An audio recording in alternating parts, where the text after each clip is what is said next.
큐티 가이드 방송 기도하고 시작하겠습니다. 사랑의 하나님 감사드립니다. 오늘도 말씀으로 하루를 맞이합니다.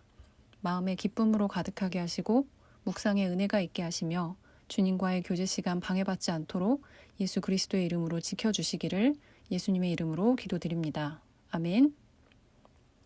오늘 말씀은 요한복음 12장 1절로 19절 가장 귀한 헌신이란 주제의 말씀입니다. 같이 읽어보겠습니다. 6월절 엿새 전에 예수께서 베다니에 이르시니 이곳은 예수께서 죽은 자 가운데서 살리신 나사로가 있는 곳이라. 거기서 예수를 위하여 잔치할새 마르다는 일을 하고 나사로는 예수와 함께 앉은 자 중에 있더라. 마리아는 지극히 비싼 향유 곧 순전한 나드 한 근을 가져다가 예수의 발에 붓고 자기 머리털로 그의 발을 닦으니 향유 냄새가 집에 가득하더라. 제자 중 하나로서 예수를 잡아줄 가룟 유다가 말하되 이 향유를 어찌하여 300데나리온에 팔아 가난한 자들에게 주지 아니하였느냐 하니 이렇게 말함은 가난한 자들을 생각함이 아니요 그는 도둑이라 동괴를 맞고 거기 넣는 것을 훔쳐가미러라. 예수께서 이르시되 그를 가만두어 나의 장례할 날을 위하여 그것을 간직하게 하라. 가난한 자들은 항상 너희와 함께 있거니와 나는 항상 있지 아니하리라 하시니라. 유대인의 큰 무리가 예수께서 여기 계신 줄을 알고 오니 이는 예수만 보기 위함이 아니요 죽은 자 가운데서 살리신 나사로도 보려 함이러라. 대제사장들이 나사로까지 죽이려고 모의하니 나사로 때문에 많은 유대인이 가서 예수를 믿음이러라. 그 이튿날에는 명절에 온 큰 무리가 예수께서 예루살렘으로 오신다는 것을 듣고 종려나무 가지를 가지고 맞으러 나가 외치되 호산나 찬송하리로다 주의 이름으로 오시는 이 곧 이스라엘의 왕이시여 하더라. 예수는 한 어린 나귀를 보고 타시니 이는 기록된 바 시온 따라 두려워하지 말라 보라 너의 왕이 나귀 새끼를 타고 오신다 함과 같더라. 제자들은 처음에 이 일을 깨닫지 못하였다가 예수께서 영광을 얻으신 후에야 이것이 예수께 대하여 기록된 것임과 사람들이 예수께 이같이 한 것임이 생각났더라. 나사로를 무덤에서 불러내어 죽은 자 가운데서 살리실 때에 함께 있던 무리가 증언한지라. 이에 무리가 예수를 맞음은 이 표적 행하심을 들었음이러라. 바리새인들이 서로 말하되 볼지어다 너희 하는 일이 쓸데없다. 보라 온 세상이 그를 따르는도다 하니라. 오늘 말씀은요. 마리아와 예수님의 이야기 한 단락, 유다의 이야기 한 단락, 예수님의 예루살렘 입성을 한 단락으로 두고 보시면 되겠습니다. 먼저 12장 1절부터 보시겠습니다. 6월절을 6일 앞두고 예수님께서 베다니의 나사로를 방문하셨습니다. 앞서 요한복음 11장에서 보셔서 아시듯이 나사로와 그의 누이들은 예수님과 각별한 사이였고 예수님께서는 죽은 나사로를 살리셨습니다. 예수님께서 나사로를 다시 방문하시자 남매는 예수님을 위하여 잔치를 열었습니다. 마르다는 여전히 손님을 맞이하는 봉사에 열심이고 나사로는 그 부활한 몸으로 연회에 참석한 사람들과 함께 앉아 있습니다. 그런데 갑자기 마리아가 지극히 비싼 향유 곧 순전한 나드 한 근을 가져다가 예수님의 발에 붓고 자기 머리털로 예수님의 발을 닦았다고 합니다. 향유 냄새가 집에 가득 찼습니다. 이 마리아가 어떤 여인인지에 대해서 한번 생각해 볼까요? 마리아는 나사로의 동생으로서 손님들을 대접하는 분주한 일보다 하나님 말씀 듣기를 즐거워하여서 예수님의 발치에 앉아있던 여인입니다. 언니 마르다와 달리 오빠 나사로가 죽었을 때 깊은 슬픔에 잠겼던 여인입니다. 즉 예수님을 극진히 생각하는 여인이었고 오빠 나사로를 다시 살리신 예수님께 감사하는 마음이 가득했습니다. 그래서 그녀는 자기의 가장 아끼고 소중히 여기는 향유를 그의 발에 붓는 봉사를 한 것입니다. 마리아의 편에서 이것은 예수님을 경배하고 존귀하게 여긴다는 표현이었습니다. 큐티인 해설에서는 이것이 예수님의 탄생 때에 동방 박사들이 황금과 유향과 몰약을 드린 것만큼 의미가 깊다고 합니다. 유다 이야기는 잠시 후에 보시고 넘어가겠습니다. 마리아의 이 행동에 대해서 예수님께서는 다른 것을 보셨습니다. 7절을 보시면요. 예수께서 이르시되 그를 가만두어 나의 장례할 날을 위하여 그것을 간직하게 하라. 이 말씀은 마리아가 내게 향유 붓는 것을 막지 말라. 이것은 나의 장례를 예비하는 의미를 가진다는 뜻입니다. 이어서 예수님께서는 가난한 자들은 항상 너희와 함께 있거니와 나는 항상 있지 아니하리라 라고 하셨습니다. 예수님께서 이 말씀을 하신 것은 가난한 자들이 너희와 항상 함께 있다고 하신 것은 장례를 위한 마리아의 특별한 봉사는 한 번이면 족하다는 말씀이었고, 나는 너희와 항상 있지 아니하리라 라고 하신 것은 다시 한번 마리아의 행동은 합당한 것이었음을 말씀하신 것입니다. 이 말씀 이야기를 통해 우리는 마리아를 주목해보면 좋겠습니다. 마리아는 평소에 하나님의 말씀을 다른 무엇보다 소중히 여기고 사랑하며 누구보다 예수님께 감사하고 그 마음을 가장 소중한 것으로 표현한 여인입니다. 이 말씀을 읽으며 마리아의 모습을 생각하는 우리 성도님들께서는 지금 어떤 생각을 하고 계신가요? 지금 머릿속에 떠오른 생각을 오른편 공간에 적어보시고 나는 예수님을 향한 나의 사랑과 헌신을 어떻게 표현해 볼 수 있을지 깊이 생각해 보실 수 있겠습니다. 그 내용이 여러분의 기도 제목이 되시기를 바랍니다. 말씀 본문 12장 4절에서 6절을 보겠습니다. 마리아의 행동을 본 유다의 반응인데요. 마리아를 책망하고 있습니다.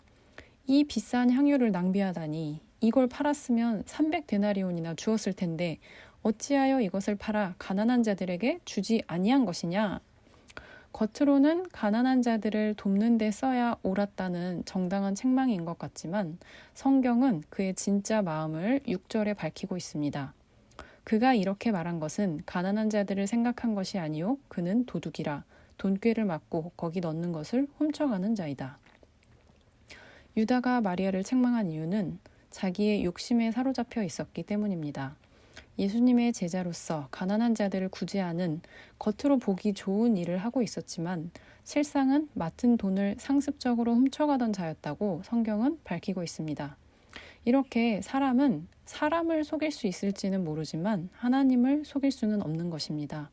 모두가 유다라는 제자를 예수님의 충성된 제자로 생각했을지라도 하나님의 말씀인 성경은 그의 중심이 악했다고 단호하게 말하고 있습니다. 오늘 우리는 이 말씀을 읽으며 하던 일을 가만히 멈추고 우리의 헌신과 섬김을 돌아보면 좋겠습니다. 나는 주께 드리는데 인색하지는 않은가? 다른 사람의 헌신을 질투하며 비난하지는 않았는가? 나는 왜 그랬을까? 주님, 제게도 이런 악한 모습이 있다면 깨달아 알게 해주세요. 제가 회개하길 원합니다. 라고 기도하시는 시간이 되시길 바랍니다. 마지막 단락, 예수님께서 예루살렘에 입성하시는 말씀을 보겠습니다. 그 이튿날에는 명절에 예루살렘을 방문한 많은 무리가 예수께서 예루살렘에 오신다는 소식을 듣고 종려나무 가지를 가지고 맞으러 나가 외쳤습니다. 호산나 찬송하리로다 주의 이름으로 오시는 이 곧 이스라엘의 왕이시여. 주목할 것은 예수님을 환영한 사람들은 예루살렘의 시민이 아니라 유월절을 지키러 온 외국인, 나그네들이었다는 것입니다. 이어서 예수님은 한 어린 나귀를 타고 예루살렘에 입성하십니다.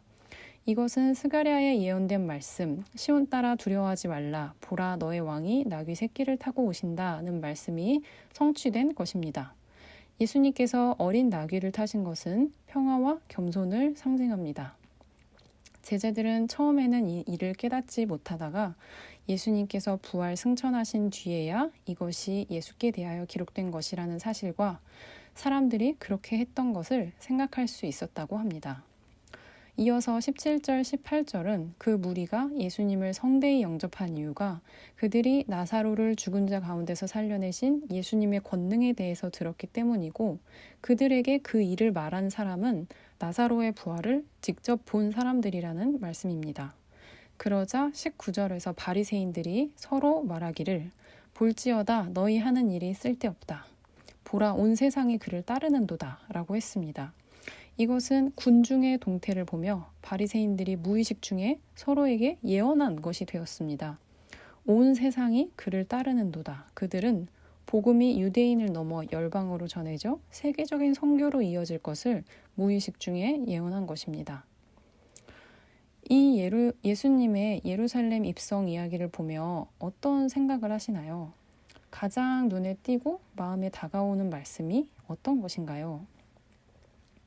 성전에서 드리는 예배에 익숙해진 예루살렘 시민들은 성경의 예언을 이루시며 메시아로 오신 예수님을 보기는 했으나 믿지 않았습니다. 그것은 현실의 안위가 예수님보다 중요했기 때문이라고 할 수 있습니다. 하지만 하나님께 예배하기 위해 여러 먼 나라로부터 모여든 외국인과 나그네들은 예수님에 대한 소문을 듣고 예수님을 왕으로서 영접하였습니다. 예수님께서는 어린 나귀를 타고 오셨습니다. 예수님께서 주고자 하신 평화와 겸손은 어떤 것이라고 생각하시나요? 우리는 그를 따를 수 있겠는지요? 우리는 예수님께서 주고자 하신 평화와 겸손을 나를 통해 나타낼 수 있겠나요? 제자들도 처음에는 이것이 의미하는 바를 몰랐습니다. 그러나 주님의 정하신 때에는 예수님께서 가르쳐 주시고 보여주신 것들이 깨달아졌습니다. 우리도 주님께 우리가 처한 상황, 우리가 보는 현실에 대해서 깨우쳐 주시고 때를 허락해 주시기를 구할 수 있습니다. 예수님을 영접한 많은 이들은 예수님에 대한 소문을 듣고 왔습니다. 우리는 복음을 전하기 위해 누구에게 어떤 소식을 전할 수 있을까요? 복음의 어떠한 능력으로 대적자들의 입에서 우리 하나님에 대한 놀라운 말을 듣게 되었다고 생각하시는지요? 이 마지막 단락만을 두고서도 우리가 묵상해 볼 수 있는 것들이 이렇게나 너무나 많습니다. 오늘 성도님들께서 큐티를 하실 때 본문 전체의 이야기 흐름과 말씀이 의미하는 것에 대해서는 반복해서 읽으시고 공부하시되, 묵상은 모든 말씀을 다 하시기보다 한 가지 주제를 깊이 생각하시고 되새기시고 곱씹으시며 하나님께서 주시는 깨달음을 기대하시기를 추천합니다. 하나님께서 성도님 한 분을 향한 하나님의 뜻을 보이시리라 믿습니다. 네, 그럼 오늘 큐티 가이드는 여기까지 하겠습니다. 오늘 하루도 말씀의 능력으로 승리하시기를 기도합니다. 이어질 여러분의 묵상을 위해 기도하고 마치겠습니다. 주님, 우리에게 생명의 말씀을 주셔서 우리로 하루를 주님 의지하여 살게 하심에 감사드립니다. 우리가 말씀을 읽을 때 말씀이 깨달아지고 말씀의 아멘으로 받을 수 있도록 성령 하나님의 풍성한 도우심을 바랍니다.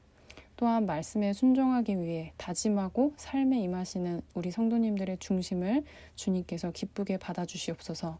감사드리며 예수님의 이름으로 기도드립니다. 아멘.